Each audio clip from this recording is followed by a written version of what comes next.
ندیم ملک چاہتے تھے فارا ان سے ملے. ان کے خیال میں لیاقت علی کو فارا سے بہت پہلے ہی ملنا چاہیے تھا. انہیں سمجھ نہیں آئی اتنی فکر اور خیال کے باوجود وہ فارا کو ملے کیوں نہیں. جب اس کے لیے اتنا کیا تھا تو یہ کوئی مشکل تو نہ تھا. فارا نے ان کو دیکھا جو نحیف سے بیڈ پر لیٹے تھے. آنکھیں آدھی کھلی تھیں اور وہ اسے ہی دیکھ رہے تھے. اسے دیکھ کر مسکرائے اور سر کے اشارے پر پاس بلایا. فارا ان کے نزدیک ہوئی. مجھے صرف اس ایک چیز کا افسوس ہے کہ جب اتنے سال پہلے تم سے ملا تھا تو تم کو یہ نہیں بتا سکا کہ میں تمہارا نانا ہوں. بتا دینا چاہیے تھا مجھے اور تمہیں اپنے پاس رکھنا چاہیے تھا، لیکن جانے کہ اس پل ایسا نہیں کر سکا تھا. مجھے معاف کر دینا. وہ آہستہ آہستہ بول رہے تھے. فارا نے خاموشی سے نظریں جھکائے ان کی بات سنی. وہ بہت آہستہ بول رہے تھے. جب وہ کہہ چکے تو فارا نے نظر اٹھا کر انہیں دیکھا. بیماری اور تکلیف کے باوجود وہ اسے دیکھ کر ہلکا سا مسکرائے تھے. فارا کا دل ویسے بھی بڑا ہوا تھا. اب بھی آنسو نکل آئے. لیکن اس سے کیا شکوہ کرتی، ان کو کیا کہتی. اس انسان نے اسے پالا تھا. جو بھی تھا اس کی ہر خواہش ایسے ہی پوری ہوئی تھی جیسے کسی لاڈلے بچے کی ہوتی تھی. نہیں، میں آپ سے ناراض نہیں ہوں، فارا نے بھیگے لہجے میں کہہ کر ان کا نحیف ہاتھ پکڑا تھا اور مسکرا کر انہیں دیکھا. فارا اپنے ماموں سے بھی ملی. اسے وہ سنجیدہ سے لگے. اب ایسے ہی تھے، معلوم نہیں. ڈاکٹر نے لیاقت علی کے پاس تھوڑی دیر بیٹھنے کی اجازت دی تھی. کچھ دیر بعد وہ لوگ باہر نکل آئے اور یہ کچھ دیر فارا ان کے پاس ہی بیٹھی رہی تھی. بات تو بہت کم کی انہوں نے، کیونکہ ان سے زیادہ بولا نہیں جا رہا تھا. تب تک ندیم ملک ثاقب کو بھی جو ہوا بتا چکے تھے. ندیم ملک ویسے بھی فارا کے نانا کو مزید پریشان نہیں کرنا چاہتے تھے، لیکن پھر بھی کچھ بات ثاقب کو بتانا ضروری سمجھا. اور یہ سب سن کر ثاقب علی کو شرمندگی ہی ہوئی تھی. ان کی بہن اس حد تک چلی جائے کی امید نہیں تھی. اسے تو بیمار باپ کی بھی کوئی پرواہ نہیں تھی. آپ فارا کا نکاح کریں، اس کے بعد اس کے پاس کوئی وجہ نہیں ہوگی اس پر حق جتانے کی، کیونکہ شادی کے بعد اس پر اس کا شوہر حق رکھے گا اور ان لوگوں کو بھی سکون آ جائے گا. شادی سے بہت مسئلے حل ہو جائیں گے اور آپ بے فکر رہیں، آپ کا بیٹا بالکل صحیح سلامت آپ تک پہنچے گا. آپ آج رات ہی فارا کا نکاح کریں. ثاقب کی بات سے ندیم ملک بھی متفق تھے. یہی سب ان کے دماغ میں بھی چل رہا تھا اور اب سوچ کو عمل دینے کا وقت تھا. انہوں نے وہاں سے رخصت لی اور فرحاد کو فون گھمایا. فرحاد ملک، مجھے اتنا بتاؤ کہ کیا تم اپنی زبان پر قائم رہنے والے مرد ہو؟ فارا نے ان کی بات سنی تھی اور چونکی بھی. دوسری طرف فرحاد جو پریشان تھا اور بھائی کو نکالنے کے لیے مزید کوشش کر رہا تھا، باپ کی بات سن کر چپ رہ گیا. اسے معلوم ہو گیا تھا کہ بابا کس بارے میں بات کر رہے ہیں. جی بابا، وہ گہری سانس بھر کر بولا تھا. ٹھیک ہے، میں گھر آ رہا ہوں، تم بھی گھر پہنچو. لیکن بابا، فرحاد نے کچھ کہنا چاہا لیکن وہ فون بند کر چکے تھے. فرحاد لب بینچ کر گاڑی میں بیٹھا تھا. ندیم ملک فون بند کر چکے تھے. فارا بھی بے توجہی سے باہر دیکھنے لگی. اس نے سنی ضرور تھی ندیم ملک کی بات، لیکن غور نہیں کیا. اس کا دل تو ویسے ہی ڈوبا جا رہا تھا. یہ سوچ کر کے اسے پھر سے فرحت بیگم کا سامنا کرنا ہوگا. گھر آ کر ندیم ملک نے اسے کہا کہ وہ کمرے میں جائے، وہ اس کے لیے وہیں کھانا بھیجیں گے. فارا نے خاموشی سے ان کی بات مانی اور کمرے میں آ گئی. سر درد سے پھٹا جا رہا تھا. کچھ دیر بعد ملازم کھانے کی ٹرے لے آیا. کیا آپ مجھے سر درد کی گولی لا دیں گے؟ فارا سے درد برداشت نہ ہوا تو اسے کہہ دیا. ویسے بھی یہاں کہاں سر درد کی گولی ہوتی. یس میم. ملازم 2 منٹ بعد آیا اور اسے گولی تھما کر چلا گیا. فارا نے آدھی روٹی تھوڑے سے سالن کے ساتھ کھائی اور 2 گولی پیناڈول کی لی. اپنے ذہن کو سکون دینے کے لیے اس نے اپنے دماغ کو فالتو سوچنے سے شعوری طور پر روکا تھا اور چادر سر تک تان کر آنکھیں بند کر کے لیٹ گئی. مزید کیا کچھ ہونا تھا اس کے لیے. اس کو برداشت کرنے کے لیے مزید انرجی کی ضرورت تھی اور وہ تبھی آنی تھی جب وہ سکون کی نیند لے کر سوتی. پھر ہی فریش ہو سکتی تھی. دوائی سے سر کو کچھ فرق پڑا تھا تو آنکھوں میں نیند بھی آنے لگی اور کب وہ نیند میں گئی اسے خود معلوم نہ ہوا. آدھا گھنٹہ وہ سوئی ہوگی بمشکل جب اسے پھر سے ندیم ملک نے اٹھایا تھا. فارا اٹھو، بات سنو. ان کے پکارنے پر وہ غائب دماغی سے اٹھ بیٹھی اور یوں ہی انہیں دیکھنے لگی. تم ٹھیک ہو؟ ندیم ملک نے پوچھا تو اس نے بس سر ہلایا اور ٹیک لگا کر آنکھیں بند کر لیں. اسے اس وقت بہت نیند آ رہی تھی. دل کر رہا تھا سوتی رہے بس. فارا، انہوں نے آواز دے کر اسے پھر متوجہ کیا. جی میں سن رہی ہوں. وہ ویسے ہی بولی تو اس کے پاس بیڈ پر بیٹھ گئے. فارا، ابھی کچھ دیر بعد مولوی صاحب آئیں گے نکاح کے لیے. ان کی بات سن کر فارا نے آنکھیں کھول کر حیرت سے انہیں دیکھا. کیوں؟ کس لیے؟ اسے بات ہی سمجھ نہیں آئی تھی. اسے لگا اسے سننے میں غلطی ہوئی تھی. نکاح کے لیے. ندیم ملک نے اس کے حیرت زدہ چہرے کو دیکھا. کس کے نکاح کے لیے؟ یہ سوال پوچھتے فارا کا دل بے ہنگم سا دھڑکنے لگا تھا. تمہارے اور فرحاد کے نکاح کے لیے، ندیم ملک نے کہتے ہوئے اس کے چہرے پر سے نظریں ہٹائیں. کیا؟ فارا نے بے یقینی سے ان کو دیکھا. ابھی 10 منٹ تک میں آؤں گا وکیل اور قاری صاحب کے ساتھ۔ وہ اس کا سوال نظر انداز کرتے اٹھے اور کمرے سے باہر نکلنے لگے۔ فارا کو جیسے ہوش آئی، وہ چادر پیچھے کرتی دوپٹہ سنبھال کر اٹھی تھی۔ مجھے نہیں رہنا یہاں اور نہ ہی کسی سے شادی کرنی ہے، میں ابھی جا رہی ہوں یہاں سے، وہ ترش لہجے میں کہہ کر اپنے کپڑے بیگ میں رکھنے لگی۔ ندیم ملک اس کی بات پر مڑ کر اسے دیکھنے لگے جو غصے سے بھر چکی تھی۔ آپ جانتے ہیں کیسی ذلت برداشت کی میں نے کل؟ نہیں جانتے، لیکن آپ چاہتے ہیں وہی ذلت میں ساری عمر کے لیے سہوں۔ واش روم میں لٹکے کپڑے لا کر بیگ میں ٹھونس کر وہ پپڑ کر بولی، ایسے نہیں ہوگا۔ ندیم ملک کو سمجھ نہیں آیا وہ اسے کیسے روکیں۔ مجھے نہیں جاننا ایسا ہوگا یا نہیں، مجھے یہ شادی نہیں کرنی بس۔ اپنا بیگ پکڑ کر وہ 2 ٹوک لہجے میں کہتی کمرے سے باہر نکلنے لگی۔ دروازہ کھولا تو کمرے کے باہر فرحاد کھڑا تھا اور وہ سب سن چکا تھا۔ فارا نے اسے دیکھ کر اپنے لب بینچے اور سائڈ سے نکل کر جانے لگی۔ ندیم ملک نے بالکل نہیں سوچا تھا کہ اس کا رد عمل اتنا شدید ہوگا۔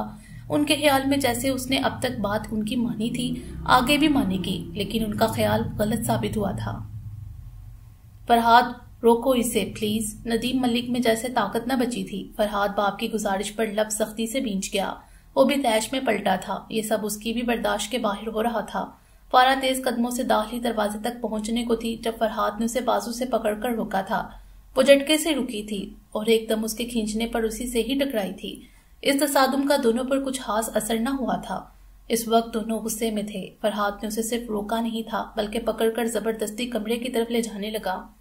چھوڑو مجھے، وہ چیخی تھی، لیکن فرحاد پر کوئی اثر نہ ہوا۔ وہ یوں ہی اسے کھینچتا ہوا کمرے میں لے جانے لگا، اس کے نہیں اپنے کمرے کی طرف۔ وہ مسلسل زور لگا کر اپنا بازو اس کی گرفت سے نکال رہی تھی، لیکن وہ اسے کھینچتا لے جاتا رہا۔ لاؤنج خالی تھا، ڈرائنگ روم بھی۔ وہ غصے سے مسلسل اونچی آواز میں بول رہی تھی، کیا کر رہے ہو؟ مجھے جانا ہے، تم مجھے زبردستی نہیں روک سکتے۔ فرحاد نے اسے کمرے میں لے جا کر اسے جھٹکے سے چھوڑا اور دروازہ بند کیا۔ جب وہ پلٹا، فارا غصے اور ناگواری بڑے انداز میں اسے دیکھ رہی تھی۔ کیا کر رہے ہو تم؟ کیا؟ وہ چلائی تھی۔ کیا کر رہا ہوں میں؟ بتاؤ مجھے۔ فرحاد بھی بھڑک کر بولا، تمہیں نہیں معلوم تم کیا کر رہے ہو؟ تم مجھے زبردستی نہیں روک سکتے۔ فارا نے بے خوف انداز میں اس کی آنکھوں میں دیکھ کر کہا، میں روکنا بھی نہیں چاہتا، لیکن میری مجبوری ہے تمہیں روکنا۔ فرحاد دانت پیس کر بولا تھا، تم مت روکو، مجبور نہیں ہو تم۔ فارا کے انداز میں نفرت سی تھی۔ سنو تمہاری وجہ سے میرا بھائی جیل گیا ہے اور تمہاری وجہ سے ہم سب کی زندگیوں میں جو مشکلیں آ رہی ہیں اس کا حل ہے یہ نکاح۔ مجبور ہوں میں سمجھی، اور اب بنا کوئی بحث کیے نکاح کرو، مزید مشکلیں مت پیدا کرو ہمارے لیے۔ اس کے نزدیک آ کر اس کی آنکھوں میں غیظ و غضب سے دیکھ کر فرحاد انگلی اٹھا کر بولا تھا، اور اشال؟ فارا نے طنزیہ انداز میں اسے کچھ یاد دلایا جو شاید وہ بھول چکا تھا، لیکن وہ بھولا کب تھا؟ یہ فارا کا خیال تھا کہ وہ بھولا تھا۔ اپنی زبان سے اس کا نام بھی مت لو، یہ نکاح صرف مجبوری ہے میری، شادی میں اشال سے ہی کروں گا۔ تم جتنا کر چکی ہو نا ہمارے لیے کافی ہے، مزید پریشانی مت دو ہمیں، سمجھی؟ اس نے فارا کو اچھی طرح باور کروایا تھا اور فارا کو اس کی بات چبھی تھی۔ فرحاد ملک، کوئی ضرورت نہیں اس نکاح کی، اور تم مجھ پر، وہ ببڑے انداز میں بولی، لیکن فرحاد نے اسے بات ہی پوری کرنے نہ دی۔ چپ، ایک دم چپ، تم مزید تماشا مت لگاؤ ہمارا، بہت کر چکی ہو، اب تم صرف چپ رہو گی اور چپ چاپ یہ نکاح کرو گی۔ فرحاد کو اس وقت فارا پر اتنا ہی تیش اور غصہ تھا، وہ نہایت ہی برے انداز میں اسے ٹوک کر بولا۔ فارا کا چہرہ بے عزتی کے احساس سے متغیر ہوا تھا۔ وہ کہہ کر کمرے کا دروازہ زور سے بند کرتا باہر گیا تھا اور فارا پیچھے ساکت کھڑی رہ گئی تھی۔ فرحاد کا فون مسلسل بج رہا تھا جسے وہ اگنور کر رہا تھا۔ جانتا تھا اشال اسے فون کر رہی تھی۔ اشال لاہور میں نہیں تھی، وہ آج ہی اپنے بابا کے ساتھ اپنی پھپھو کے پاس کراچی گئی تھی۔ اپنے جانے کے متعلق اس نے کل رات اسے بتایا تھا۔ اس کا یہ پروگرام کافی دن سے تھا اور وہ جانتا تھا کہ وہ اب کیوں اسے کال کر رہی تھی، لیکن وہ اسے فی الحال بات نہیں کرنا چاہتا تھا۔ اس میں اتنی ہمت نہیں تھی کہ وہ اس کے ساتھ اپنا دماغ لگائے۔ یہ تو اسے پکا معلوم تھا کہ اماں نے فون کر کے نکاح کے متعلق سب بتا دیا ہوگا، لیکن اس وقت وہ بے بس تھا اور زندگی میں اس سے زیادہ خود کو بے بس محسوس کبھی نہیں کیا تھا اس نے۔ اماں کی ناراضگی، بھائی جیل میں، بھابھی کی پریشانی اور بابا کی فکر، وہ جیسے پاگل ہونے کو تھا، لیکن ہوا نہیں تھا۔ نکاح کے بارے میں سن کر فرحت بیگم کی طبیعت تو خراب ہوئی ہی تھی، لیکن غصہ بھی آسمان کو چھو گیا تھا۔ لیکن وہ بے بس تھیں، چاہ کر بھی کچھ نہ کر سکی تھیں۔ جب فرحاد ہی نکاح کرنے کو تیار تھا تو پیچھے رہ کیا جاتا ہے؟ انہوں نے ہر ممکن کوشش کی تھی فرحاد کو روکنے کی، لیکن وہ نہیں مانا۔ اماں جان، میں بابا جان کو زبان دے چکا ہوں، اور زبان کا کیا جو اتنے سالوں سے طارق کو دی تھی، اشال کو کیا جواب دو گے؟ وہ اسے تیکھی نظروں سے دیکھ کر بولی، اماں پلیز، آپ جانتی ہیں میں یہ سب بابا کے لیے کر رہا ہوں۔ وہ بے بس ہو کر بولا تھا، تمہارے باپ کا دماغ خراب ہو چکا ہے، اور اب تم بھی۔ وہ غصے سے بے حال ہو کر بولی۔ ندا بھابھی ان کا ہاتھ پکڑ کر سہلا رہی تھیں۔ پلیز اماں، میں پہلے ہی بہت پریشان اور الجھا ہوا ہوں، مجھے اور مت پریشان کریں۔ وہ ضد ہوا۔ لو سن لو، تمہیں چاہیے تم اپنے باپ کو سینہ ٹھوک کر جواب دو کہ تم اشال کے علاوہ کسی سے شادی نہیں کر سکتے، اور تم تو پہلے ہی ہار مان چکے ہو، مردوں والی بات کرو۔ فرحاد ملک۔ فرحت بیگم کی ایسی باتوں کا مقصد اسے اکسانا تھا۔ اب بھی وقت تھا، اگر ان کی باتیں اثر کر جاتی تو وہ اب بھی اپنے باپ کو انکار کر کے بازی پلٹ سکتا تھا۔ ان کی بات پر فرحاد کا چہرہ سرخ ہوا تھا۔ اب ان باتوں کا کوئی فائدہ نہیں اماں، فیصلہ ہو چکا ہے۔ وہ بہت ضبط کر کے بولا تھا، میں کبھی اس لڑکی کو بہو کی حیثیت سے تسلیم نہیں کروں گی، اور اسے شادی کے بعد تمہیں بھی نہیں بلاؤں گی، کبھی معاف نہیں کروں گی، نہ تمہیں نہ تمہارے باپ کو۔ طارق کو بھی آج ہی کراچی جانا تھا، اگر یہاں ہوتا تو دیکھتی کیسے تمہارے باپ کی چلتی، لیکن اب میں اس سے کیسے نظریں ملاؤں گی؟ تم نے اور تمہارے باپ نے مجھے سارے خاندان میں ذلیل کر کے رکھ دیا۔ اس کل کی آئی لڑکی کی اتنی فکر ہے، اور جو اتنے سالوں سے رشتہ جوڑا اس کی کوئی پرواہ نہیں۔ فرحت بیگم اب رو رہی تھی۔ فرحاد ان کو ایسے نہیں دیکھ سکتا تھا۔ اٹھ کر ان کے پاس گیا، انہیں ساتھ لگانا چاہا۔ اماں جان پلیز، پیچھے ہٹو، کوئی ماں نہیں تمہاری، مر گئی میں آج سے تمہارے لیے۔ فرحت بیگم نے اس کے ہاتھ جھٹکے اور پیچھے کیا۔ فرحاد کو پھر بھی کوئی اثر نہ ہوا، وہ زبردستی ان کو چپک گیا۔ وہ اس کی گرفت سے نکلنے کو مچلنے لگی، لیکن فرحاد نے بھی گرفت ڈھیلی نہ کی اور ان کے بوسے لینے لگا۔ میری پیاری اماں، کوئی ماں نہیں تیری میں، پیچھے ہٹ، اپنی ہڈیاں نہ چبو مجھے، وہ چڑھ کر بولی تھی۔ ندا کو اتنی ٹینشن کے باوجود ان دونوں کو دیکھ کر ہنسی آ گئی، جسے اس نے ضبط کیا۔ فرحاد نے ان کے ماتھے پر لمبا سا بوسہ لیا اور پیچھے ہٹ گیا۔ دوائی ٹائم سے کھا کر سو جائیے، پھر کل بھائی آ کر ڈانٹیں گے کہ دوائی کیوں نہیں کھائی تھی، وہ کہتا ہوا اٹھا تھا۔ فرحت بیگم نے ناراضگی سے چہرہ دوسری سمت کر لیا۔ فرحاد نے ندا بابی کو اشارہ کیا تو انہوں نے اسے دیکھ کر تسلی دینے والے انداز میں سر ہلایا۔ فرحاد کمرے سے باہر نکل گیا اور نیچے گیسٹ روم کی طرف بڑھا، جہاں نکاح کے لیے مولوی وکیل اور اس کے چند دوست موجود تھے۔ فرحاد کے جانے کے 15 منٹ بعد ندیم صاحب مولوی اور وکیل دونوں کے ساتھ آئے تھے، اور آتے ہی نکاح کی کارروائی شروع کرنے لگے۔ فارا کو عجیب لگا، اس نے سر پر دوپٹہ لیا اور غائب دماغ سے سر جھٹک کر بیٹھ گئی۔ فارا، اکرام ملک ولد ملک، اکرام علی، کیا آپ کو فرحاد ملک ولد ندیم ملک باحیثیت شوہر قبول ہیں؟ مولوی کے بولے گئے جملے اس کا ذہن موف ہوا تھا۔ وہ خاموش تھی، کچھ نہ بولی۔ کچھ دیر بعد ندیم ملک کے اشارے پر مولوی نے پھر وہی سب دہرایا، قبول ہے، قبول ہے، قبول ہے۔ فارا نے ایک سانس میں بولا تھا اور اپنی بے بسی پر رو پڑی۔ ندیم ملک نے اس کے سر پر ہاتھ رکھا اور باہر نکل گئے۔ ان کے جانے کے بعد وہ پھوٹ پھوٹ کر رونے لگی، سسکیاں ہچکیوں میں بدلی تھیں۔ قسمت نے ہر بار ہی اس کے ساتھ الگ ہی کھیل کھیلا تھا، کچھ نیا ہی ہوتا تھا اس کے ساتھ۔ زندگی میں فارا نے اس وقت خود کو بے حد ٹوٹا ہوا محسوس کیا تھا، سب آس امید ختم ہو چکی تھی۔ اس وقت اسے لگ رہا تھا کچھ باقی نہیں رہا تھا، کچھ بھی نہیں۔ ندیم ملک فارا کے پاس جانا چاہتے تھے لیکن نہیں گئے۔ انہیں احساس تھا فارا پر اس وقت کیا بیت رہی ہوگی، لیکن بیت تو ان پر بھی رہی تھی۔ یہ سب ان کے لیے بھی آسان نہیں تھا۔ وہ اچھی طرح سمجھتے تھے کہ نکاح تو ہو چکا تھا، لیکن نکاح کے بعد والی صورتحال بہت زیادہ گمبھیر ہونے والی تھی۔ وہ فرحت بیگم کے پاس بھی نہیں جانا چاہتے تھے، جانتے تھے وہ بہت زیادہ ناراض ہوں گی، اور بجائے کہ ان کی کسی بات کو سمجھنے کے اپنی بات ہی کریں گی، جس سے مزید اختلافات بڑھتے۔ سو انہیں اس وقت ان کے پاس جانا بھی مناسب نہ لگا۔ وہ خاموشی سے دوسرے کمرے میں گئے تھے، کافی تھک بھی چکے تھے، اب کسی سے مزید بحث کی بھی ہمت نہ تھی ان میں۔ وہ آنکھیں بند کیے صوفے پر ہی بیٹھے تھے جب فرحاد کمرے میں آیا۔ اس کے ہاتھ میں ٹرے تھی جس میں دوائی اور دودھ کا گلاس تھا۔ ندیم ملک جو آنکھیں بند کیے جانے کہاں گم تھے، انہیں اس کی آمد کی خبر نہ ہوئی۔ فرحاد بنا آواز کیے ٹرے رکھ کر ویسے ہی خاموش کھڑا انہیں دیکھنے لگا۔ ان کے چہرے پر تھکن کے آثار تو تھے ہی، لیکن دکھ اور تکلیف کا تاثر بھی چہرے پر تھا۔ فرحاد اپنے والدین سے بہت پیار کرتا تھا۔ سب کرتے ہیں اپنے ماں باپ سے محبت، والدین کی محبت چیز ہی ایسی ہے، لیکن اس محبت کی قدر، اپنے والدین کی قدر بھی کوئی ہی جان سکتا ہے، ہر کوئی نہیں۔ اگر ہر کوئی جانتا تو دنیا میں کبھی اولڈ ہوم نہ ہوتے، اور قسمت والے ہوتے ہیں جو اپنے ماں باپ کے لیے اپنی خوشیاں بھی تیاگ دیتے ہیں اور اپنی زندگی میں ان کو اونچے مقام پر رکھتے ہیں، اپنے فیصلوں میں ان کو اولین ترجیح دیتے ہیں۔ فرحاد کے لیے یہ فیصلہ مشکل تھا لیکن ناممکن نہیں۔ جب باپ نے اسے شادی کی بات کی تھی اس وقت بھی ان کو منع کر کے وہ دکھی ہوا تھا، اور جب دوسری بار بات کی تو فرحاد کو صرف وہ نظر آئے تھے، ان کا بھرم نظر آیا تھا۔ باقی سب جیسے پسے پشت چلا گیا تھا۔ وہ اس کے باپ تھے، اگر اس سے کچھ مانگ رہے تھے اور مسلسل مانگ رہے تھے تو وہ کیسے انکار کر دیتا؟ اسے ڈر لگا تھا ان کی بات نہ مان کر بھی تو وہ اشال کے ساتھ خوش نہیں رہ سکتا تھا، ایک کسک سی زندگی بھر رہ جاتی۔ لیکن جانے کیوں بابا کی بات مان کر اس کے دل میں کسی قسم کی کوئی بے چینی نہیں ہوئی تھی۔ وہ خود حیران تھا، نکاح کے وقت اور بعد میں بھی اس کا دل ایک ایسی ندی کی طرح تھا جو پرسکون سی بہہ رہی ہوتی تھی، ایسے ہی پرسکون سی کیفیت میں وہ تھا۔ ہاں مانتا تھا پریشانی بھی ختم نہیں ہوئی تھی، آنے والے کل کو جانے کیا کیا ہونا تھا۔ ابھی اس کو ایشال کا سامنا بھی کرنا تھا جو سب سے کٹھن مرحلہ تھا، ابھی تو بہت کچھ دیکھنا تھا اور اماں بھی ناراض تھیں، لیکن وہ منا لے گا ان کو۔ اس نے یہ قدم صرف بابا کے لیے اٹھایا تھا، بابا کو اپنی پوری زندگی میں اس نے ایسے کبھی نہیں دیکھا تھا۔ بابا بہت ہمت والے تھے، بہت مضبوط، لیکن فرحاد کو اب لگتا کہ ان کی ہمت ختم ہو چکی ہے اور ان کو سہارے کی ضرورت ہے، اور وہ ان کو ایسے بے بس نہیں دیکھ سکا تھا۔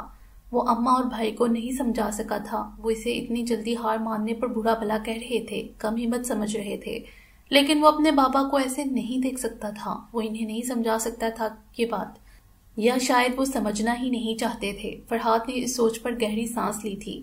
بابا جان دوائی کھا لیں۔ اس نے سب سوچوں کو جھٹک کر انہیں بلایا جو اس کی آواز پر چونکے تھے۔ آپ نے آج کوئی دوائی نہیں کھائی۔ وہ سیدھے ہوئے تو فرحاد بھی ساتھ والے صوفے پر بیٹھ کر ان کی جانب دودھ کا گلاس بڑھاتا ہوا بولا۔ وہ گلاس پکڑ کر ہلکا سا بے دلی مسکرا کر رہ گئے اور دودھ پینے لگے۔ کیا ہوا بابا، کوئی اور پریشانی ہے کیا؟ فرحاد ان کے انداز پر پوچھے بنا نہ رہ سکا، پریشانی سے انہیں دیکھنے لگا۔ نہیں کوئی نہیں، وہ آہستہ سے بولے تو فرحاد خاموش ہو گیا۔ دودھ پی کر انہوں نے گلاس رکھا تو فرحاد نے ان کو دوائی تھمائی، 2 گھونٹ پانی سے انہوں نے دوائی کھائی۔ چلیے اب لیٹ جائیں اور سو جائیں، فرحاد کہتے ہوئے اٹھا۔ وہ اٹھ کر بیڈ کی جانب گئے اور لیٹ گئے۔ فرحاد ان پر چادر دینے لگا۔ فرحاد، انہوں نے پکارا تو وہ ان کی جانب دیکھنے لگا۔ تم ناراض تو نہیں ہونا؟ وہ شکستہ دلی سے اسے دیکھتے پوچھ رہے تھے۔ فرحاد ان کے پاس بیٹھ گیا اور ان کا ہاتھ تھام لیا۔ نہیں، فرحاد کے لہجے میں سچائی کی جھلک تھی۔ فرحاد نے ان کو مسکرا کر دیکھا تاکہ انہیں اس کی بات کا یقین آ جائے۔ ندیم ملک کے چہرے پر سکون پھیلا تھا۔ تم فکر مت کرنا، میں طارق سے بات کر لوں گا اور اسے سمجھا دوں گا، اور تمہاری اماں کو بھی۔ وہ مزید بولے۔ فرحاد سمجھ رہا تھا کہ وہ اسے تسلی دے رہے تھے، مسکرا کر انہیں دیکھنے لگا۔ بابا جان مجھے کوئی فکر نہیں ہے، آپ بے فکر ہو جائیں۔ فرحاد نے ان کا ہاتھ دبا کر یقین دلایا تو وہ خاموش ہو گئے اور سامنے لگی پینٹنگ پر نظریں جما دیں۔ کچھ پل بعد پھر وہ اس کی جانب دیکھنے لگے۔ فرحاد ان کی جانب ہی متوجہ تھا، فوراً بولا، جی مجھ سے ایک وعدہ کرو، بلکہ میری قسم کھاؤ۔ کیا؟ ان کا لہجہ عاجزی بھرا تھا۔ فرحاد نے سوالیہ انداز میں ان کو دیکھا۔ میری قسم کھاؤ کہ کبھی فارا کو نہیں چھوڑو گے، چاہے جو بھی ہو جائے، اس کا خیال رکھو گے۔ ان کے کہے الفاظ پر فرحاد نے گہری سانس بھری۔ وعدہ؟ نہیں ایسے نہیں، قسم کھاؤ۔ ندیم ملک اس کے ایک حرفی جواب پر مطمئن نہ ہوئے تھے۔ آپ کی قسم بابا، فرحاد نے ان کو پھر سے یقین دلایا۔ نہیں کہو کہ آپ کی قسم بابا، میں فارا کو کبھی نہیں چھوڑوں گا، چاہے جو بھی ہو جائے، اس کا خیال رکھوں گا، اسے خوش رکھوں گا۔ ندیم ملک ابھی بھی مطمئن نہ ہوئے تھے، وہ ساری بات کہہ کر اسے دیکھنے لگے کہ اب وہ بھی یہ سب دہرائے۔ آپ کی قسم بابا، میں فارا کو کبھی نہیں چھوڑوں گا، چاہے جو بھی ہو جائے، ہمیشہ اس کا خیال رکھوں گا، اسے خوش رکھوں گا۔ فرحاد کو ان کے سر پر ہاتھ رکھ کر ہی یقین دلانا پڑا تھا۔ ٹھیک ہے اب تم جاؤ، مجھے نیند آ رہی ہے، وہ مطمئن ہو کر بولے۔ ان کے انداز پر فرحاد نے ٹھنڈی سانس بھری۔ کمال ہے بابا، اب بھی جب آپ کے کہنے پر شادی کر لی ہے تو اب اس کو نبھاؤں گا بھی، اب اپنے لفظوں سے مکرنے والا انسان نہیں ہوں میں۔ جانتا ہوں میرا بیٹا بہت خالص دل والا ہے۔ باپ کے انداز میں محبت تھی۔ فرحاد نے مسکرا کر ان کو دیکھا، اٹھ کر لائٹ بند کی اور کمرے سے باہر نکل آیا۔ فارا روتے روتے خود ہی چپ کر چکی تھی۔ کچھ دیر تو یوں ہی کھلی آنکھوں سے بے سبب ایک جگہ نظریں ٹکائے بیٹھی رہی، پھر آہستہ آہستہ آنکھیں بوجھل ہو کر بند ہونا شروع ہوئی تو اس نے تھک کر آنکھیں بند کر لیں۔ 2 سیٹر صوفے پر پاؤں اوپر رکھے، صوفے کی پشت پر سر رکھے، اپنے گھٹنے کو سینے سے لگائے تھی، ایک ہاتھ گھٹنے پر تھا اور ایک سر کے نیچے تھا۔ آنکھیں بند کی تو نیند میں کب گم ہوئی پتہ نہ چلا، اور جس وقت فرحاد کمرے میں آیا وہ گہری نیند میں تھی۔ دروازہ بند کر کے پلٹا تو نظر صوفے پہ پڑی۔ فارا اس وقت پوری طرح غافل تھی۔ یہ اتنے دنوں کی شب بیداری کا نتیجہ تھا۔ اس کے اعصاب اس قدر تھک چکے تھے جو وہ اس بے آرام سی حالت میں بھی ایسے گہری نیند میں تھی۔ فرحاد نے ایک نظر اسے دیکھنے کے بعد چینج کرنے واش روم میں گیا، 10 منٹ کا شاور لیا، جس سے جسمانی سکون ملا تھا۔ باہر آ کر بال سنوارے اور لائٹ آف کرتا بیڈ پر جا کر لیٹ گیا اور آنکھوں پر بازو رکھ لیا۔ کمرے میں ایک دم خاموشی چھا گئی۔ گھڑی کی سوئی کی ٹک ٹک کے ساتھ فارا کی ادھل پدھل ہوتی سانسوں کی آواز فرحاد کے کانوں میں بخوبی سے جا رہی تھی۔ کچھ دیر میں اسے محسوس ہوا کہ وہ کچھ بڑبڑا بھی رہی تھی، جانے کیا فرحاد کو سمجھ نہیں آ رہی تھی اور وہ اس وقت سمجھنا بھی نہیں چاہتا تھا۔ وہ سونے کی شوری کوشش کرتے ہوئے چادر سر تک تان گیا۔ صبح اس کی آنکھ جلدی کھل گئی۔ اٹھ کر گھڑی میں وقت دیکھا تو 7 بجنے والے تھے۔ نگاہیں خود بخود پلٹ کر صوفے تک گئیں تو فارا سمٹی ہوئی گٹری سی بنی ابھی تک 2 سیٹر صوفے پر ہی سو رہی تھی۔ صوفے کی جانب کروٹ لی اپنا چہرہ اس نے صوفے کی پشت میں چھپایا ہوا تھا۔ ایک بازو اپنے نیچے لیے دوسرا چہرے پر رکھے، دونوں ٹانگوں کو پیٹ تک اکٹھا کیے سو رہی تھی۔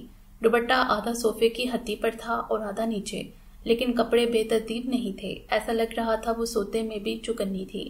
فرحاد نے نظریں ہٹا کر الماری سے اپنے کپڑے نکالے اور واش روم چلا گیا۔ نہا کر فریش سا باہر آیا، ڈریسنگ ٹیبل کے سامنے کھڑا ہو کر بال برش کر رہا تھا جب فارا کسمس آئی تھی۔ فرحاد کی نظریں نہ چاہتے ہوئے بھی اس پر ٹک گئیں، شاید وہ اس کے تاثرات دیکھنا چاہتا تھا۔ فارا نے مندی مندی سی آنکھیں کھولی تو صوفہ ہی نظر آیا۔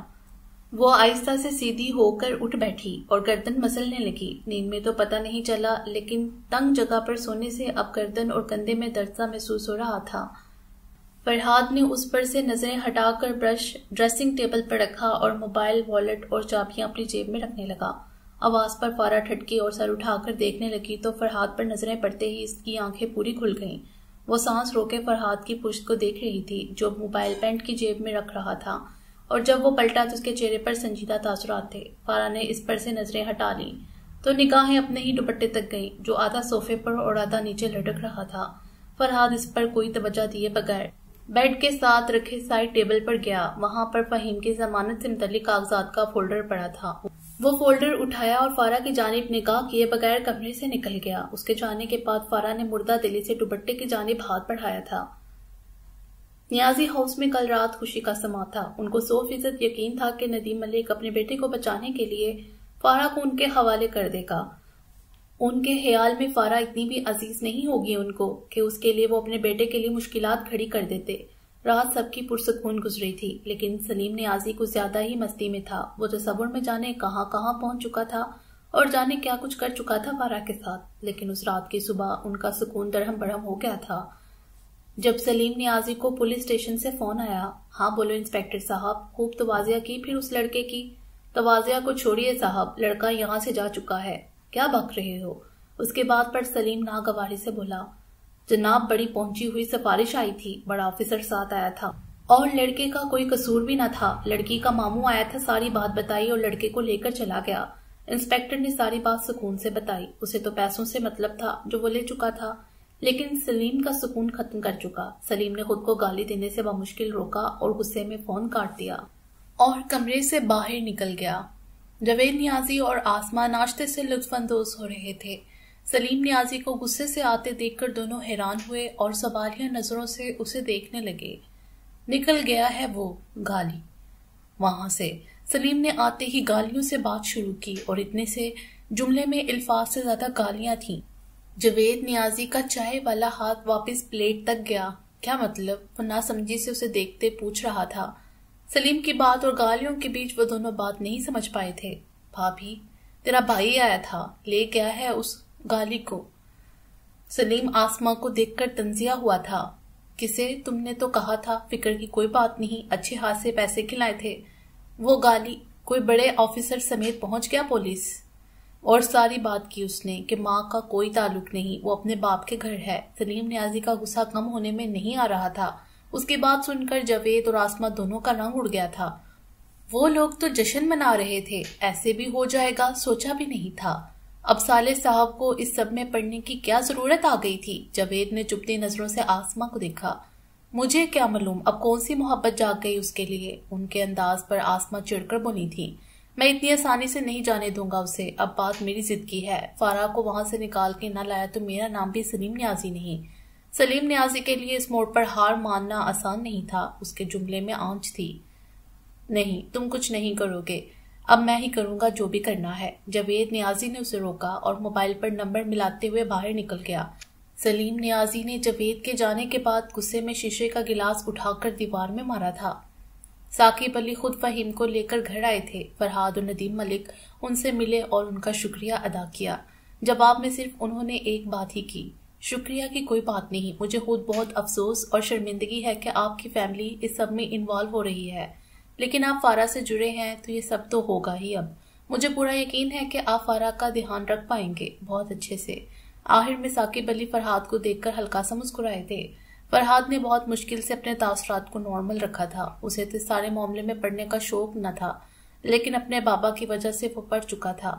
فرحاد جاؤ بیٹا، فارا کو لے آؤ۔ جی بابا۔ فرحاد کو نچار اٹھنا ہی پڑا، لیکن اس نے بھی اندر جا کر ملازم سے ہی آگے فارا کو پیغام پہنچایا تھا۔ فارا کمرے میں ہی تھی، نہ خود باہر نکلی نہ ہی کوئی آیا تھا۔ کیا کرے کیا نہ کرے کے بیچ میں پھنسی ہوئی تھی۔ تنگ آ کر بیگ سے اپنے کپڑے نکالے اور نہانے چلی گئی۔ نہا کر ابھی باہر ہی آئی تھی کہ دروازہ کھٹکا۔ وہ ششو پیچ میں کھڑی رہی کہ پھر سے دستک ہوئی۔ کون؟ میم نیچے صاحب بلا رہے ہیں آپ کو۔ کون سے صاحب؟ فرحاد صاحب۔ اس کے جواب پر فارا حیران ہوئی تھی۔ اچھا آ رہی ہوں۔ فارا نے دوپٹے سے ہی گیلے بالوں کو 2-4 جھٹکے دیے، پھر یوں ہی گیلے بالوں کو لپیٹ کر کیچڑ لگایا اور اوپر سے دوپٹہ لے لیا۔ باہر نکلی تو کوئی نظر نہ آیا۔ خیر وہ یوں ہی آگے چلتی رہی، کوئی تو نظر آ ہی جائے گا، لیکن کمروں کے دروازے بند تھے۔ صرف کچن میں ہی کچھ کھٹپٹ نظر آئی۔ وہ کچن کی جانب گئی، سوچا ملازم سے ہی کچھ پوچھے۔ فرحاد مجھے تو یہ پریشانی کھائی جا رہی ہے کہ ایشال پر کیا گزرے گی، وہ تو یہ سب برداشت نہیں کر پائے گی۔ کچن کا دروازہ 6-7 قدم کی دوری پر تھا جب اسے اندر سے آواز آئی۔ وہ وہیں رکی تھی۔ میں نے یہ سب جان کر نہیں کیا بھابھی، اسے بھی مجھے سمجھنا چاہیے، اگر وہ سمجھے گی تبھی ہم میں رشتہ قائم ہو سکے گا۔ فرحاد کی آواز واضح تھی اور لہجہ بھی کسی قسم کے جھجک سے صاف تھا۔ بات تو تمہاری صحیح ہے، کیا تم اب بھی اسے شادی کرو گے؟ ندا بھابھی اسی الجھن میں پھنسی تھیں۔ جی اسی سے ہی شادی کروں گا، میں کلیئر ہوں اس معاملے میں۔ فرحاد کا انداز تو ٹوک تھا، لیکن اب ساری بات تو ایشال کی ہے نا، اگر وہ چاہے گی تو ہی کچھ ہوگا۔ لڑکیاں یہ سب برداشت نہیں کرتی، ندا بھابھی نے گہری سانس بھر کر کہا۔ فارا نے آگے سے سننا نہیں چاہا کہ اب فرحاد کیا جواب دیتا ہے۔ وہ وہاں سے پلٹ گئی تھی اور باہر کی جانب اپنے قدم بڑھائے۔ اتنی چیزیں اور واقعات یوں آگے پیچھے ہوئے تھے، اور اب یہ نکاح۔ اگر نکاح کرنا ہی نہیں تھا تو مرد بن کر انکار کرتے تم فرحاد ملک، نہ کہ میرے ساتھ زبردستی۔ تم مرد صرف اپنے ماں باپ کے ہی سگے ہوتے ہو اور کسی کے نہیں۔ فارا نے کرتے دل و دماغ سے سوچا تھا۔ ارے فارا، میں کب سے بھیجا ہے فرحاد کو تمہیں بلانے کو، تمہارے ماموں آئے ہیں۔ ندیم ملک کی آواز پر وہ سوچوں سے نکلی تھی۔ چلو وہ انتظار کر رہے ہیں۔ فارا خاموشی رہی اور خاموشی سے ہی ان کے پیچھے کو گئی۔ سلام علیکم۔ اس نے کمرے میں داخل ہوتے سلام کیا تو ثاقب علی اٹھ کھڑے ہوئے۔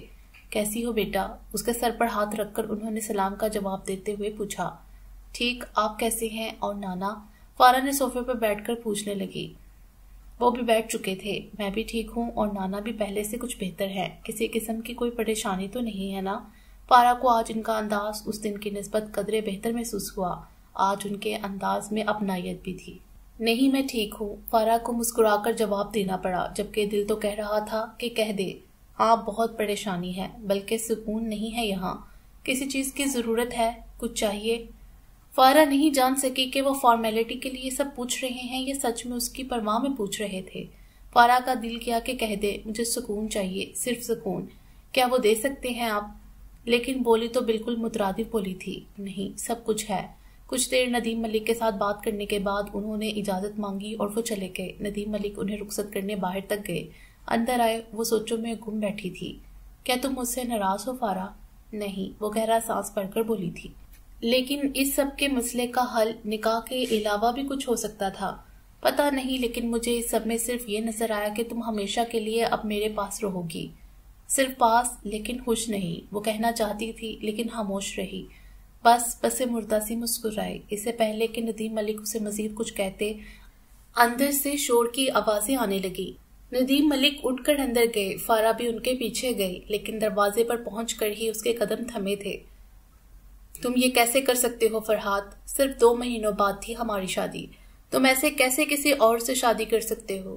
ایشال سخت غصے میں کانپ رہی تھی۔ ندا بھابھی نے اسے پکڑا ہوا تھا، لیکن وہ پھر بھی سنبھلنے میں نہیں آ رہی تھی۔ طارق صاحب بھی چہرے پر ناگواری سجائے کھڑے تھے۔ ایشال سکون اور تسلی سے بھی بات ہو سکتی ہے طارق انکل، آئیے ہم بیٹھ کر بات کرتے ہیں۔ فہیم بھائی نے معاملے کو سلجھانا چاہا، حالانکہ وہ خود بہت تھکے ہوئے تھے۔ اس وقت وہ آرام کرنا چاہتے تھے، لیکن ایشال اور طارق انکل کو سنبھالنا زیادہ اہم تھا۔ ایشال، میں تم سے سب بات کرتا ہوں، لیکن پہلے رونا بند کرو۔ فرحاد نے سکون سے ایشال کو دیکھا۔ اس کی بات پر ایشال نے اسے کھا جانے والی نظروں سے دیکھا۔ انکل آئیے ہم آپ سے بات کرتے ہیں۔ چیزیں کچھ اس طرح سے ہو گئیں کہ یہ سب کرنا پڑا۔ فہیم تم مجھے اس بارے میں کیا صفائی دو گے؟ کیا؟ طارق صاحب کا لہجہ ترشی لیے ہوئے تھا۔ طارق صاحب بیٹھ کر بات کریں گے تو معلوم ہوگا آپ کو۔ ان کا لہجہ ندیم ملک کو ناگوار گزرا تھا تو وہ بھی بولے بنا نہ رہ سکے۔ انکل آئیے پلیز۔ فہیم نے معاملے کو بگڑتے دیکھ کر انکل کو لجاجت بڑے انداز میں کہا تو وہ ماتھے پر بل لیے اماں کے کمرے کی طرف بڑھے۔ ان کے جانے کے بعد فرحاد نے ایشال کا ہاتھ پکڑا اور اسے اپنے کمرے میں لے گیا۔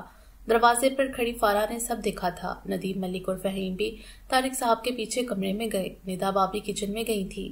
جس کمرے میں وہ سب گئے تھے وہاں سے اب بلند آوازیں آ رہی تھیں، جن میں بلند آواز فرد بیگم اور طارق انکل کی تھی۔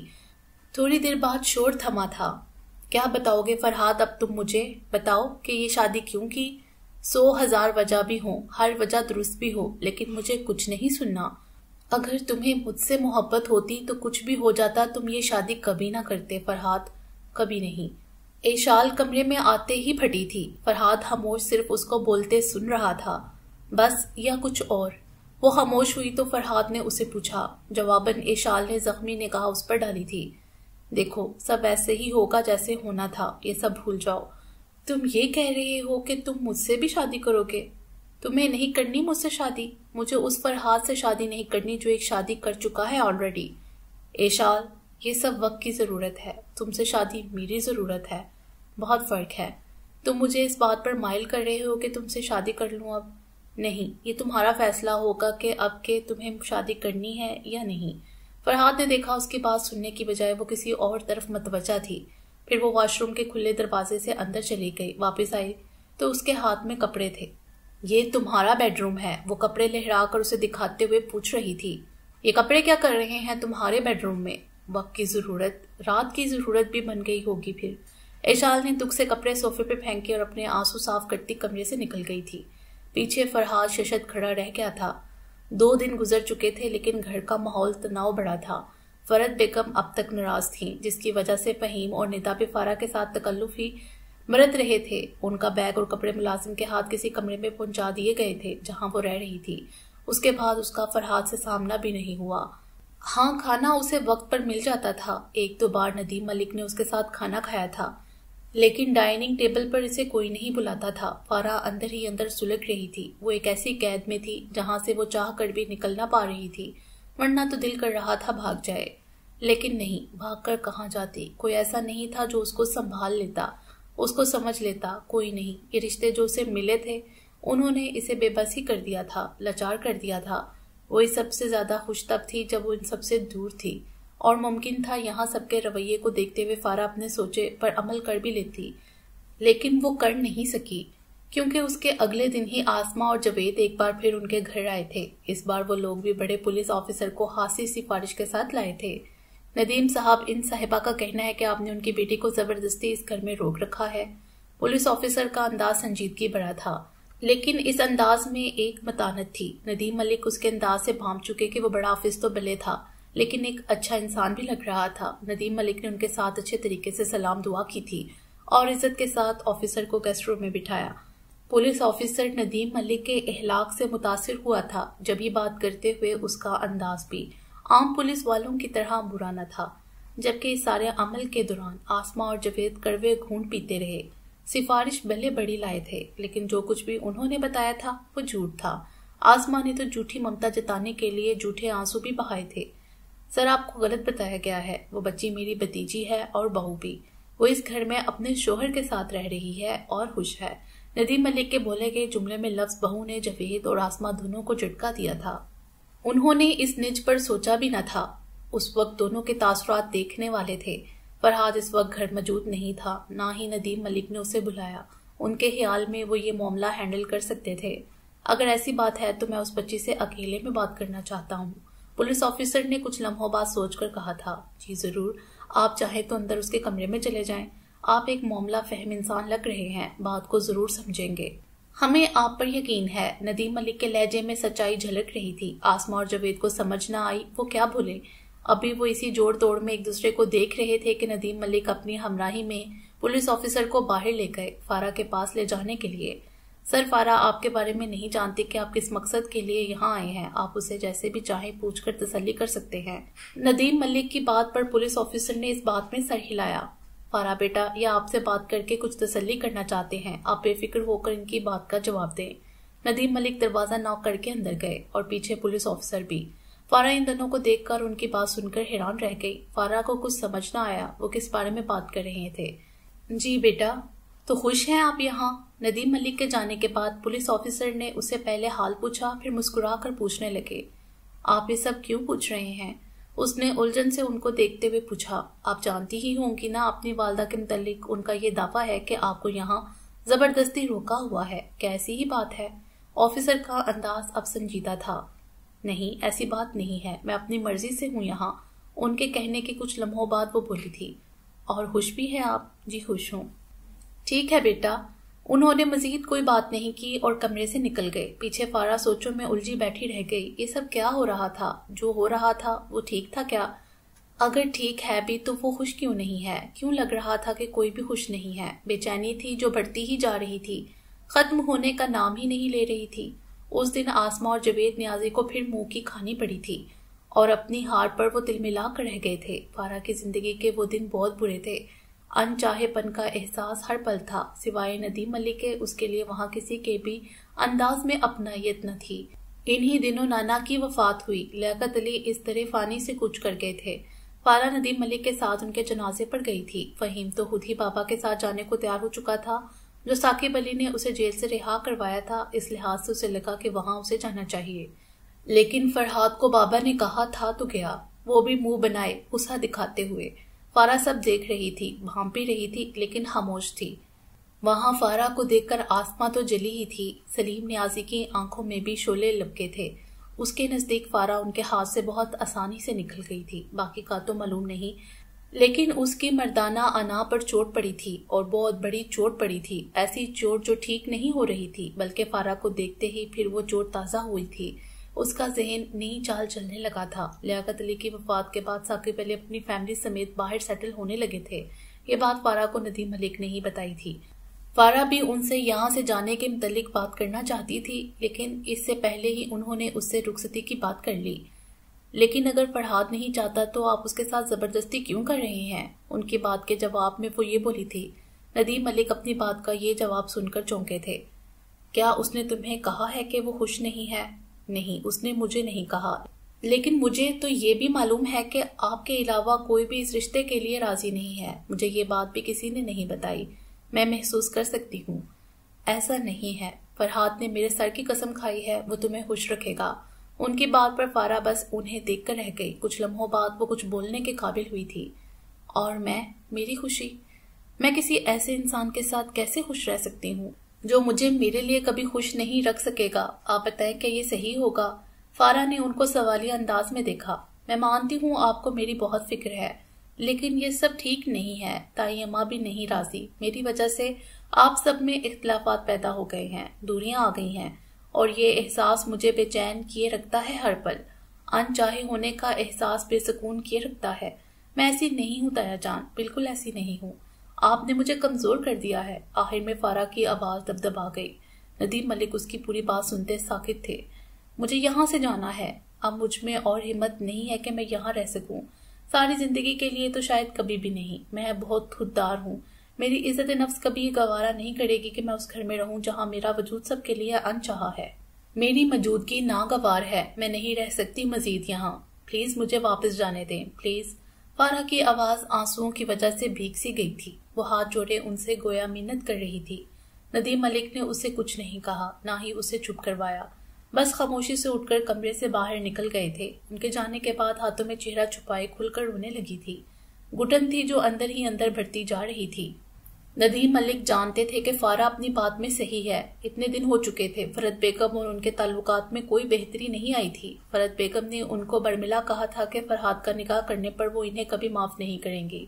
بچے تو وہ بھی نہیں تھے۔ سب دیکھ اور جانچ رہے تھے کہ کوئی بھی فارا کو قبول نہیں کر پا رہا، یہاں تک کہ فرحاد کے رویے سے بھی ان کو مایوسی ہوئی تھی۔ انہیں لگا فرحاد نے صرف ان کو بہلانے کے لیے اس رات وہ سب کہا تھا اور وہ بہل بھی گئے تھے، لیکن یہ سب ایسے تو نہیں ہو جانا تھا جب تک فرحاد خود نہ چاہتا۔ اس دوپہر اور رات انہوں نے کھانا نہیں کھایا تھا۔ فہیم اور ندا باری باری ان کو پوچھنے آئے تھے، لیکن ان کے انکار پر خاموشی سے واپس چل دیے۔ بابا طبیعت ٹھیک ہے آپ کی؟ آپ نے لنچ بھی نہیں کیا اور اب ڈنر کے لیے بھی نہیں آئے۔ فرحاد کو معلوم ہوا تو وہ پریشانی سے ان کے پاس آیا تھا۔ ندیم ملک صوفے کی پشت سے ٹیک لگائے آنکھیں بند کیے بیٹھے تھے۔ فرحاد کے آنے پر بھی انہوں نے آنکھیں نہ کھولیں، نہ ہی اس کی بات کا جواب دیا۔ بابا جان، فرحاد نے پریشان ہو کر ان کے کندھے پر ہاتھ رکھا تو انہوں نے آنکھیں کھولی، لیکن اس کی طرف دیکھے بنا اس کا ہاتھ اپنے کندھے پر سے ہٹایا تھا۔ جاؤ یہاں سے۔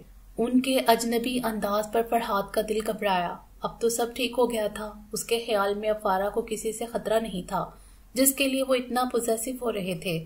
پھر اب ان کے رویے کی کیا وجہ تھی؟ بابا کیا ہوا ہے؟ وہ ان کے پاس نیچے بیٹھا تھا۔ اگر میں کہوں کہ تم کل ہی رخصتی کے لیے مان جاؤ تو؟ بابا نے اسے دیکھا۔ ان کی بات پر فرحاد خاموش رہ گیا۔ ندیم ملک دکھ سے مسکرائے تھے۔ تم پوچھ رہے تھے نا کیا ہوا ہے، اب جواب دو۔ ندیم ملک اس کی خاموشی پر بولے، میں تمہیں اپنی قسم سے آزاد کرتا ہوں۔ تم اشال سے شادی کرنا چاہتے ہو یا جس سے بھی، جسے تم چاہو۔ فارا سے متعلق دی گئی ہر قسم سے تم آزاد ہو فرحاد، اب تم جاؤ۔ کچھ دیر بعد بابا اس کا ہاتھ اپنے گھٹنے پر سے ہٹا کر بولے تھے۔ فرحاد ان کے انداز پر سکتے میں تھا۔ اسے سمجھ نہ آیا اب کیا ہوا ہے جو بابا اس طرح سے بیہیو کر رہے تھے۔ اب جاؤ یہاں سے۔ اسے ہلتے نہ دیکھ کر انہوں نے غصے سے کہتے ہوئے اسے دھکا دیا تھا۔ فرحاد ششد سا پیچھے کو ہوا تھا۔ جاؤ فرحاد جاؤ پلیز۔ ندیم ملک نے ساکت بیٹھے فرحاد کو دیکھ کر گویا منت کی تھی، لیکن ایک بات یاد رکھنا، تم جھوٹے ہو اور اپنی زبان سے پھرنے والے انسان ہو۔ ان کے لہجے میں تکلیف تھی، درد تھا، جسے محسوس کر کے فرحاد کی جان نکل گئی تھی۔ بابا پلیز مجھے بتائیں ہوا کیا؟ فرحاد جاؤ یہاں سے، مجھے اکیلا چھوڑ دو۔ اس کی بات کاٹ کر وہ چلائے تھے۔ غصے کی شدت سے وہ کانپنے لگے تھے۔ فرحاد ان کے انداز سے ڈر کے باہر چلا گیا۔ اس نے سوچو کہ گھوڑے دڑائے کہ اب کیا وجہ ہوئی ہوگی بابا کے اس رویے کی، لیکن کچھ سمجھ نہ آیا۔ وہ واپس آیا تو ندا اور فہیم نے اسے سوالیہ انداز میں دیکھا، گویا جاننا چاہا کہ بابا کیا کہہ رہے ہیں۔ بھابھی کیا گھر میں کوئی بات ہوئی ہے؟ فرحاد کے سوال پر ندا نے الجھ کر اسے دیکھتے بولنے لگی، کچھ نہیں، روز جیسا دن تھا۔ فارا کیا اس نے کوئی بات کی؟ نہیں کچھ بھی نہیں، وہ اپنے کمرے میں ہی رہی۔ کیا ہوا ہے فرحاد؟ فہیم اسے سوال پوچھتے دیکھ کر رہ نہ سکا۔ کچھ نہیں بھائی، بابا کچھ ڈسٹرب سے لگے۔ آپ کو کچھ کہا انہوں نے؟ فرحاد جاننا چاہتا تھا کہ ان کا یہ رویہ صرف اس کے ساتھ تھا یا فہیم کے ساتھ بھی ایسا ہی برتاؤ کیا انہوں نے۔ کچھ نہیں، ڈنر کا کہا تو کہنے لگے کہ انہوں نے نہیں کھانا۔ میں نے کہا دودھ بھجوا دوں، کہتے نہیں، اور کوئی بات نہیں کی انہوں نے۔ بھائی کے جواب پر وہ خاموش ہو گیا۔ کیا ہوا ہے؟ اس کی خاموشی پر فہیم نے اسے دیکھا۔ کچھ نہیں، فرحاد کہتا ہوا وہاں سے نکل گیا۔ پتہ نہیں کیا ہو گیا ہے سب کو، اماں ہے تو ان کا غصہ کم نہیں ہو رہا، اب بابا کو جانے کیا ہوا ہے۔ ندا کے کہنے پر فہیم نے ٹھنڈی سانس پڑی تھی۔ یہ سب تو اس کی خود کی سمجھ سے باہر تھا۔ ایک طرف اماں تھی اور ایک طرف ابا، اور دونوں میں سے کوئی بھی ایک دوسرے کی بات نہیں سمجھ رہا تھا۔ کمپرومائز کرنا تو دور کی بات تھی۔ تم نے بابا کو کچھ کہا ہے؟ فرحاد سیدھا فارا کے کمرے میں آیا تھا۔ فارا کو اس کا انداز ناگوار گزرا تھا۔ وہ کچھ بولے بغیر غصے سے دیکھنے لگی۔ کچھ پوچھا ہے میں نے؟ اسے گھورتے دیکھ کر فرحاد نے بھی غصے سے پوچھا۔ مجھے تمہاری کسی بات کا جواب نہیں دینا، وہ کہہ کر مڑ رہی تھی جب فرحاد نے زور سے اس کا بازو پکڑا۔ میں نے پوچھا کہ تم نے بابا کو کیا کہا ہے؟ فرحاد کو کوئی پرواہ نہیں تھی کہ اس کی انگلیاں اس وقت کتنی تکلیف دہ انداز میں اس کے بازوؤں میں کھبی تھیں۔ اس کے اس قدر سختی سے پکڑنے پر فارا کو کتنی تکلیف ہو رہی تھی۔ فرحاد کو اس سب میں صرف فارا ہی قصوروار نظر آ رہی تھی۔ تم جب سے ہماری زندگیوں میں آئی ہو تب سے ہماری زندگیاں عذاب بن گئی ہیں، لیکن ایک بات میری کان کھول کر سنو فارا اکرام، اگر میرے باپ کو کچھ ہوا اور اس کی وجہ تم ہوئی تو تمہیں اپنے ہاتھوں سے مار دوں گا، سمجھی؟ قہر آلود لہجے میں وہ اسے پیچھے دھکیلتے ہوئے بولا تھا۔ اس کے انداز پر فارا کا چہرہ حفت سے سرخ پڑا تھا۔ اپنی بات کہہ کر پلٹ کر جا چکا تھا۔ فارا کو اس کے انداز پر اتنا غصہ آیا کہ دل کر رہا تھا وہ اگلی صبح بھی اس گھر میں نہ دکھے، لیکن مجبوری میں ضبط کر کے رہ گئی کہ ضبط کرنے کے علاوہ چارہ بھی کیا تھا۔ اگلے دن صبح کا وقت تھا۔ ناشتے پر آج اماں بھی کافی دنوں بعد ٹیبل پر آئی تھیں۔ بابا کے علاوہ باقی سب افراد موجود تھے۔ ملازم انہیں بلانے گیا تو انہوں نے پیغام بھجوایا کہ آ رہے ہیں۔ لیکن آئے نہیں۔ جب وہ اپنے کمرے سے نکلے تو سیدھا فارا کے کمرے کی جانب گئے۔ ان سب نے انہیں اس طرف جاتے دیکھ لیا تھا۔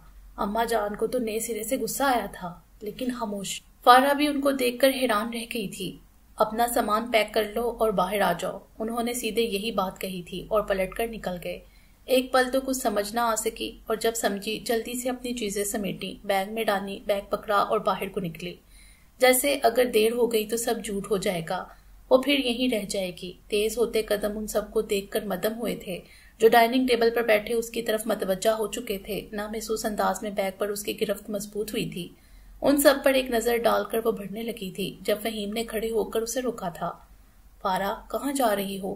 اس کے سوال پر فارا نے رک کر اور مڑ کر اسے دیکھا تھا۔ نظریں اس کے عقب میں بیٹھے فرحاد پر بھی جا رہی تھیں۔ واپس، ہمیشہ کے لیے۔ فارا کے لہجے میں سکون تھا۔ وہ کہہ کر پلٹی اور وہاں سے نکل گئی۔ فہیم، کیا وہاں بیٹھے کسی کو بھی اس کی بات سمجھ نہ آئی تھی؟ فہیم بے اختیار اپنی کرسی پیچھے کرتا اس کے پیچھے گیا تھا۔ فرحت بیگم نے جاتے فہیم کی پشت کو گھورا تھا۔ فرحاد کی تو خود کی رات بے سکون سے گزری تھی۔ اس وقت ان سب پر وہ چاہ کر بھی غور نہیں کرنا چاہ رہا تھا۔ بابا، آپ کہاں جا رہے ہیں؟ فہیم نے دیکھا وہ گاڑی میں بیٹھے لگتے تھے۔ اس کی آواز پر پلٹے۔ فکر مت کرو، ہمیشہ کے لیے نہیں جا رہا، واپس لوٹ کر یہیں آؤں گا، ندیم ملک اجنبی انداز میں کہہ کر گاڑی میں بیٹھ گئے۔ فارا بھی دوسری جانب جا کر دروازہ کھول کر بیٹھ گئی۔ گاڑی سٹارٹ ہو چکی تھی۔ فہیم ہکا بکا وہیں کھڑا رہ گیا تھا۔ گاڑی دھواں اڑاتی نکل گئی۔ فہیم کا دل انجانے خدشوں میں ڈوبا تھا۔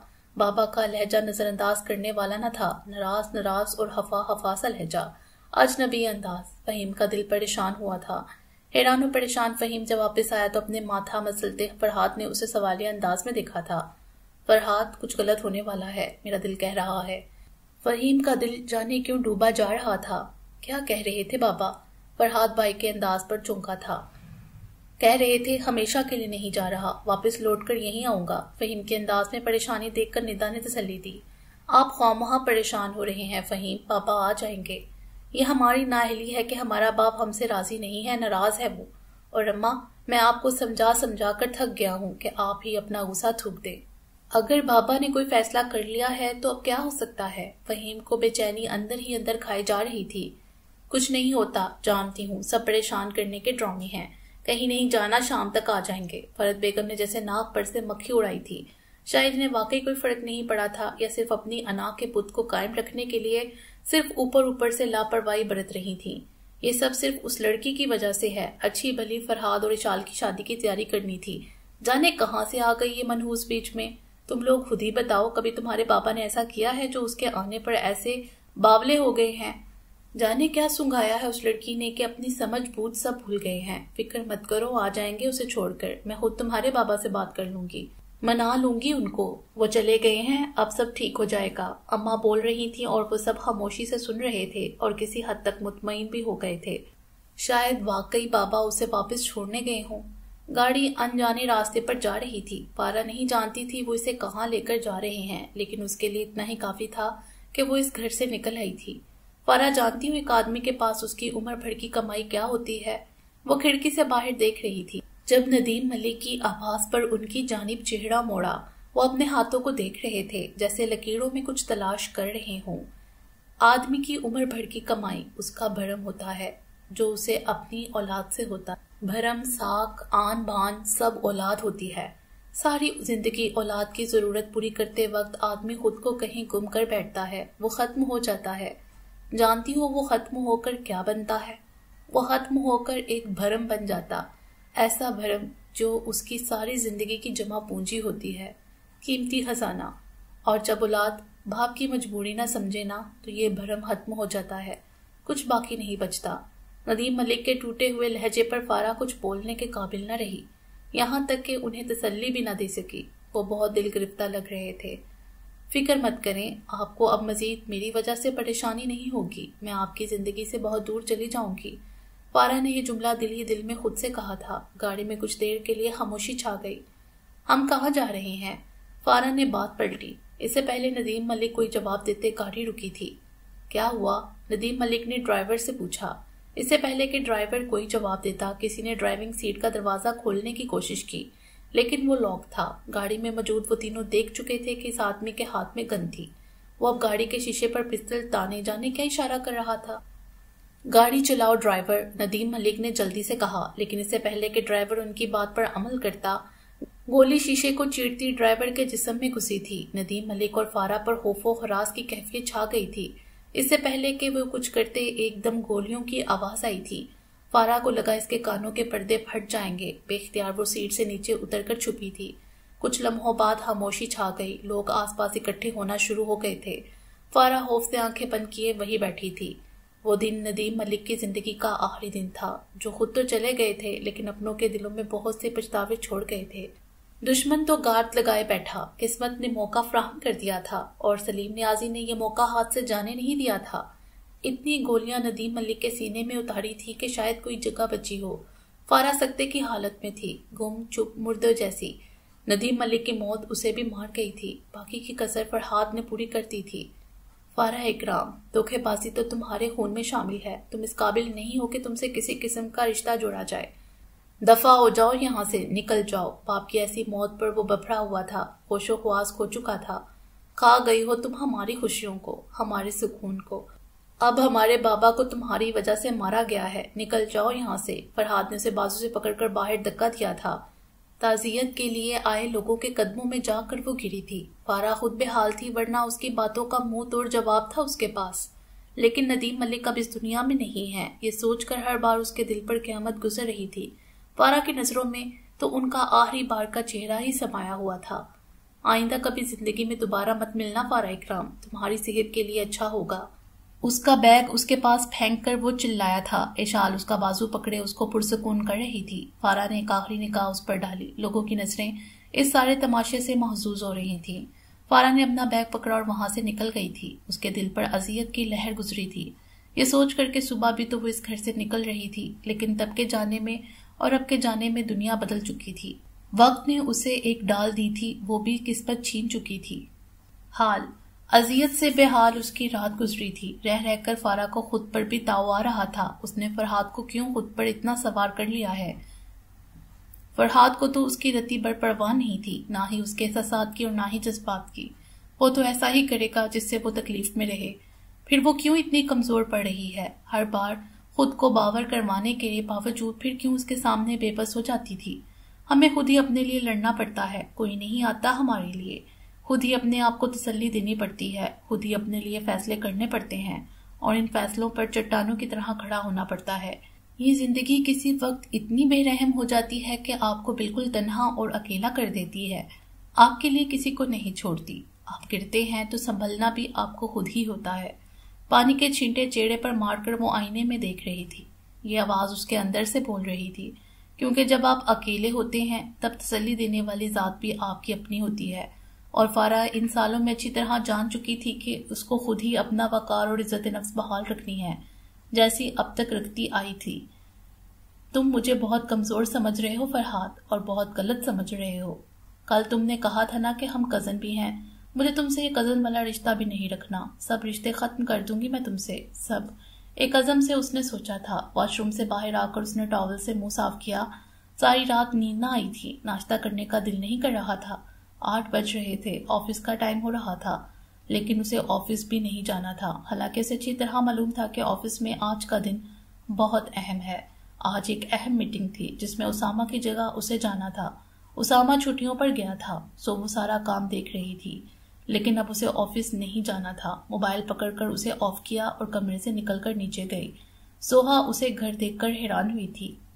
تم نے آفس نہیں جانا آج؟ نارمل روٹین کی ڈریسنگ میں اسے دیکھ کر پوچھے بنا نہ رہ سکی۔ نہیں، آج موڈ نہیں ہے، وہ کرسی پر اس کے سامنے بیٹھ کر بولی۔ سوہا چائے پی رہی تھی، آنٹی نظر نہیں آئی اسے۔ اور تمہاری آنکھوں کو کیا ہوا ہے یار، اتنی لال اور سوجی پڑی ہیں، تم روتی رہی ہو؟ سوہا تو اس کی سوجی ہوئی آنکھوں کو دیکھ کر پریشان ہو گئی۔ ارے ایسا کچھ نہیں ہے، ابھی آنکھوں میں صابن چلا گیا تو آنکھیں مل لیں، جس سے ایسی ہو گیا۔ آنٹی کہاں ہے؟ فارا نے اسے لاپرواہی سے جواب دیتے ہوئے پوچھا۔ امی لیٹی ہوئی ہیں۔ سوہا کو اس کی بات پر یقین تو نہ آیا تھا، وہ اب بھی اسے غور سے دیکھتے بولی تھی۔ طبیعت ٹھیک ہے ان کی؟ فارا نے ٹیبل پر پڑے بریڈ کے پیکٹ سے ایک پیس لیا اور وہیں پر پڑا جیم لگا کر کھانے لگی۔ ہاں ٹھیک ہے۔ ایسے ہی تہجد کے وقت سے جاگ رہی تھیں، اب نیند آئی تو لیٹ گئی۔ اچھا، اور تم کیوں نہیں گئی اسکول؟ کیونکہ آج شاپنگ پر جانا اور کل صبح کراچی جانا ہے، ماموں کی بیٹی کی شادی ہے۔ اوہ اچھا، ہاں تم اتنے دنوں سے بزی تھی، سوچا تھا آج بتاؤں گی، اور جب آؤ گی تو گھر تو ساتھ چلیں گے شاپنگ پر۔ اب تم فری ہو تو چلیں گے پھر۔ بات کرتے کرتے سوہا کچن میں گئی تھی۔ ہاں ضرور، پانی کا گلاس بھرتے فارا نے کہا۔ ایسا کرتے ہیں لنچ کر کے نکل جائیں گے، سوہا اس کے آگے چائے کا کپ رکھ کر بولی۔ ٹھیک ہے، تب تک میں سب پیکنگ کر لوں گی۔ ٹھیک ہے، ویسے یہ اسکول والوں نے چھٹی کیسے دے دی؟ فارا سپ لیتے ہوئے بولی۔ جاب چھوڑ دی میں نے، سوہا کا انداز نارمل تھا۔ کیا؟ ابھی تم سے پوچھا تو تم نے کہا کہ شادی پر جانا ہے اس لیے نہیں گئی تم اسکول۔ فارا نے حیران ہو کر اسے دیکھا تھا۔ ہاں نا، کیا فرق پڑتا ہے، ایویں چھٹیاں کہاں دینی تھی انہوں نے، مر جانا تھا 5 دن کی چھٹیاں دیتے وقت، لیکن اب بھائی بھابھی بھی آنے والے ہیں تو سوچا چھوڑ دوں۔ کب آ رہے ہیں بھائی اور بھابھی؟ پکا نہیں معلوم، 1-2 مہینے تک آئیں گے۔ اچھا، فارا کہتے ہوئے دوسرا بریڈ کا پیس پکڑ کر جیم لگانے لگی تھی۔ یوں ہی باتیں کرتے کرتے ان کو 10 بج گئے۔ وقت دیکھا تو سوہا پیکنگ کے لیے اٹھ گئی، وہ بھی اوپر آ گئی۔ آنکھیں بوجھل سی ہو رہی تھیں، وہ بیڈ پر نیم دراز ہو گئی اور کچھ لمحوں میں وہ نیند میں تھی۔ سوئے ہوئے چہرے پر بھی عجیب سا حزن چھایا ہوا تھا۔